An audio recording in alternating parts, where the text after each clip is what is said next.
Hello everyone, welcome back to the channel. In today's video, we're diving into practical interview questions on generator functions and generator expressions. If you've ever worked with large datasets or streams of data in Python, you know how important it is to use memory efficiently, and that's where generators come in. We'll start by looking at generator functions. These are functions that use the yield keyword to produce values one at a time without storing them all in memory. Then we'll jump into generator expressions, which are a compact and efficient way to create generators on the fly, similar to list comprehensions but much more memory friendly.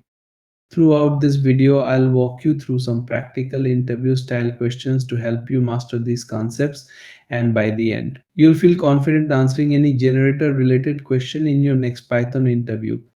1. Generator functions.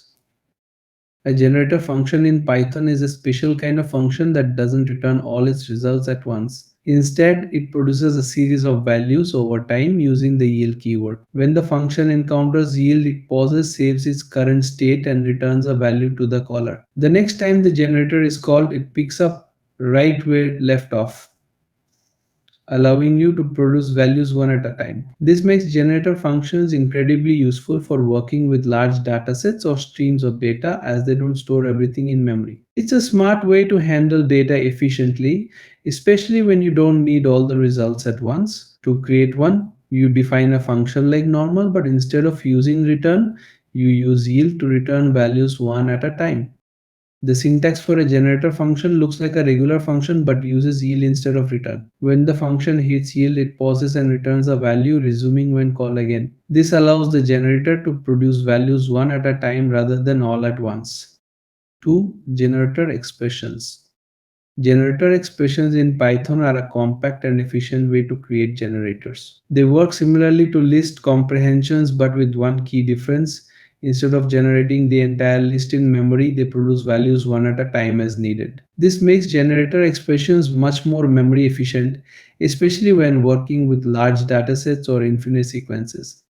The syntax is simple, just like list comprehensions, but with parentheses instead of square brackets. You can write a generator expression like this: expression for item in iterable if condition. It returns an iterator and you can use it to iterate over the values one at a time, which saves memory compared to creating a full list upfront.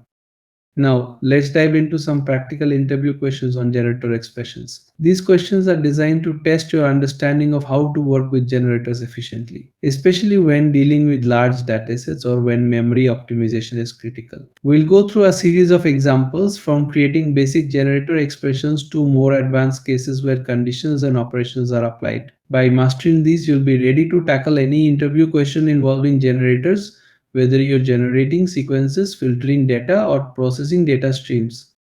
1. Basic generator function. Question: write a generator function that yields the squares of numbers from 1 to 5. In this example, we define a simple generator function called square underscore generator that yields the square of numbers from 1 to 5 using the yield keyword. The generator allows us to produce the squared values one at a time, making it memory efficient. First, we create a generator object using gensquare underscore generator. With this, we can access the values in several ways. The first method is to manually get the values using next. Each call to next gen retrieves the next squared value, starting with 1 and going up to 9, since 1, 2, 2, and 3, 2 are computed. Next, in the second method, we use a for loop to iterate through all the values from the generator. This automatically fetches and prints the squared values from 1 to 25 as the loop continues until all yielded values are exhausted. Finally, in the third method, we convert the generator into a list using list square underscore generator. This collects all the yielded values into a list at once and prints them as 1, 4, 9, 16, 25. While generators are generally used for their memory efficiency, converting them into a list is useful when you need all the values at once. 2. Generator expression. Question: use a generator expression to generate even numbers between 1 and 10. In this example, we use a generator expression to create a sequence of even numbers between 1 and 10. The generator expression x for x in range 1, 11 if x% 20 evaluates each number in the range and yields only those that are even. making it a memory efficient way to handle such sequences. We start by accessing values manually using the next function. This method allows us to retrieve the next available even number in the sequence, starting with 2, followed by 4, and then 6. Next, we use a for loop to iterate over the generator expression. This loop efficiently fetches each even number, printing 2, 4, 6, 8, and 10 one by one. The generator expression automatically yields each value only when it's needed, saving memory compared to creating the entire list at once. Finally, in the third method, we convert the generator expression into a list using the list function. This collects all the even numbers in one go and stores them in the list 2, 4, 6, 8, 10. While this sacrifices memory efficiency, it's useful when we need the entire sequence stored and ready for immediate access. 3. Iterating over a generator. Question write code to iterate over the generator that yields even numbers between 1 and 10 and print each value. In this example, we've created a generator expression that yields even numbers between 1 and 10. The generator expression x for x in range 1, 11 if x% to 0 evaluates each number in the given range, checks if it's divisible by 2, and yields only the even numbers. We then use a simple for loop to iterate over the generator. Each time the loop runs, it fetches the next even number from the generator and prints it, giving us the output 2, 4, 6, 8, and 10. Unlike a list which would store all values in memory at once, this generator expression only produces values when needed, making it a more memory efficient way to handle sequences, especially when dealing with large datasets. 4. Generator with condition. Question write a generator function that yields only even numbers from 1 to 20. In this example, we define a generator function called even underscore generator that yields even numbers between 1 and 20. The function uses a for loop to iterate through the numbers from 1 to 2, and when a number is divisible by 2, it uses the yield keyword to produce that number, pausing execution each time until the next value is requested. First, we create a generator object using gen even underscore generator. In method 1, we manually retrieve the values using the next function, which yields the next even number in the sequence 2, 4, and 6. In method 2, we use a for loop to iterate over the generator and print all the even numbers from 2 to 220. The loop fetches each even number one at a time, ensuring that memory is used efficiently since only one value is held in memory at any time. Finally, in method 3, we convert the generator into a list using the list function. This collects all the even numbers at once and stores them in the list 2, 4, 6, 8, 10, 12, 14, 16, 18, 20. While this method uses more memory, it's useful when we need all the values available for immediate access. 5. Multiple yield statements. Question create a generator that yields both the square and the cube of each number from 1 to 3. In this example, we define a generator function called square underscore I cube underscore generator that yields both the square and the cube of numbers between 1 and 3. For each number I, the function first yields I2, the square of the number, and then yields I3, the cube of the number. This makes the generator alternate between squares and cubes as it produces values. First, we create a generator object using gen square underscore cube underscore generator. In method 1, we use the next function to manually fetch values one at a time. The first call to next gives 1 1 squared, the second gives 1 1 cubed, followed by 4 2 squared and 8 2 cubed. In method 2, we use a for loop to iterate over the generator, printing all the values sequentially. The output alternates between squares and cubes, resulting in the values 1, 1, 4, 8, 9, 27. Lastly, in method 3, we convert the entire generator into a list using the list function. This gathers all the generated values into a single list, which gives the result 1, 1, 4, 8, 9, 27. While this uses more memory, it's useful when you need all the values at once for further processing. 6. Using send with generators. Question write a generator that accepts a value using the send method and adds it to the current sum.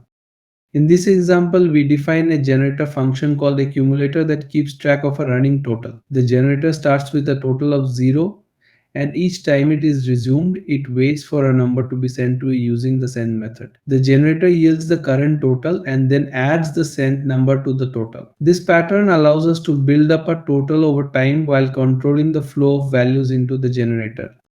First, we create a generator object with gen accumulator and start the generator using next, which initializes the total and yields an initial value of 0. In method 1, we use the send method to pass values to the generator, which updates the total and yields the new accumulate total. For instance, sending 10 updates the total to 10, followed by 5, which brings the total to 15, and finally 3, which brings the total to 18. In method 2, we reset the generator by creating a new generator object. After calling next to start the generator and reset the total to 0, we use send again to accumulate different values. Sending 20 updates the total to 20 and sending 30 brings the total to 50. This method of using send with the generator is a great way to control the flow of data into the generator, allowing it to both receive input and yield output dynamically, making it especially useful for real-time accumulation and tracking. 7. Reading large files with generators. Question: write a generator function that reads a large file line by line instead of loading it all into memory. In this example, we're working with file operations in Python. We start by defining a string variable, file underscore content, that contains multiple lines of text. Each line is separated by a new line character, simulating the content you might see in a typical text file. Next, we open a file named example.txt in write mode using Python's with statement. The with statement is used to handle file operations in a clean and safe way, ensuring the file is automatically closed once the operation is complete. Inside the with block, we use the write method to write the contents of file underscore content to the file. After this code is executed, the example.txt file will contain 5 lines of text, each matching the content from the file underscore content variable. In the next example, we define a generator function called read underscore large underscore file, which is designed to read large files efficiently by yielding one line at a time instead of loading the entire file into memory. We open the file using Python's with statement to ensure the file is properly closed after reading and for each line in the file. The yield keyword allows us to return that line one by one, making this approach ideal for handling large files or streams of data.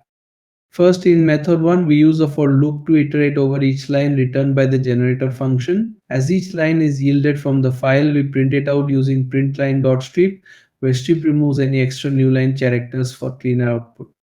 In method 2, we manually control the reading process using the next function. This allows us to pull individual lines from the file one by one. The first call to nextgen gives us the first line of the file, and subsequent calls continue to fetch the next lines. This method provides precise control over reading files, especially in scenarios where you may not want to iterate through the entire file at once. 8. Infinite generator. Question: write an infinite generator that yields an increasing sequence of numbers starting from 1. In this example, we define a generator function called infinite underscore sequence that continuously yields numbers starting from 1. The generator uses a while true loop, making it an infinite sequence generator. Each time the function is called, it yields the current value of num and increments it by 1, creating an endless stream of numbers.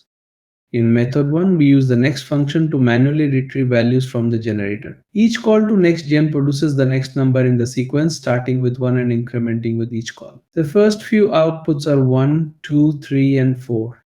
In method 2, we use a for loop to iterate over the infinite generator. Since the generator produces values indefinitely, we include a break condition to avoid an infinite loop. The loop prints the values 1 to 5, and once the number reaches 5, we stop the loop with break. This approach is useful when you need an infinite generator but want to limit or control the output. 9. Infinite Fibonacci sequence generator. Question: write a generator function that yields the Fibonacci sequence indefinitely. In this example, we define an infinite Fibonacci sequence generator called infinite underscore Fibonacci. This generator produces Fibonacci numbers one at a time, starting from 0 and continuing indefinitely. Each time yield is called, the current Fibonacci number is returned and then the values of A and B are updated to generate the next number in the sequence. In method 1, we manually retrieve the Fibonacci numbers using next. Each call to next fib underscore gen yields the next Fibonacci number, starting with 0, 1, 1, 2, and 3. In method 2, we use a for loop to iterate through the infinite Fibonacci generator. Since the sequence is infinite, we include a break condition to stop the loop once the Fibonacci number reaches or exceeds 13. This technique allows us to control the output from an infinite generator while still taking advantage of the generator's memory efficiency. 10. Random number generator with a limit. Question: write a generator function that yields random numbers between 1 and 100 and stops once a specified number of random values have been generated. In this example, we define a generator function called random underscore number underscore generator limit, which produces a specified number of random integers between 1 and 100. The generator takes an argument limit which controls how many random numbers will be generated. Each time the yield statement is reached, a new random number is generated using the random.randint1 100 function, and the value is returned one by one. First, in method 1, we create a generator object random underscore gen and use the next function to manually retrieve random numbers. Each call to next random underscore gen fetches a new random number within the range and prints it. This method allows precise control over when the values are generated. In method 2, we use a for loop to iterate over the generator and print the generated random numbers. The loop continues until the specified limit is reached, generating and printing 5 random numbers in this case. This approach automates the iteration and generation of values, making it more convenient for handling larger datasets of random numbers. That wraps up today's video on Python generators and the practical interview questions you might encounter. We've covered a range of scenarios from basic generator functions to more advanced topics like using next, handling infinite sequences, and building memory efficient solutions. I hope these examples give you the confidence to tackle any generator question in your next Python interview.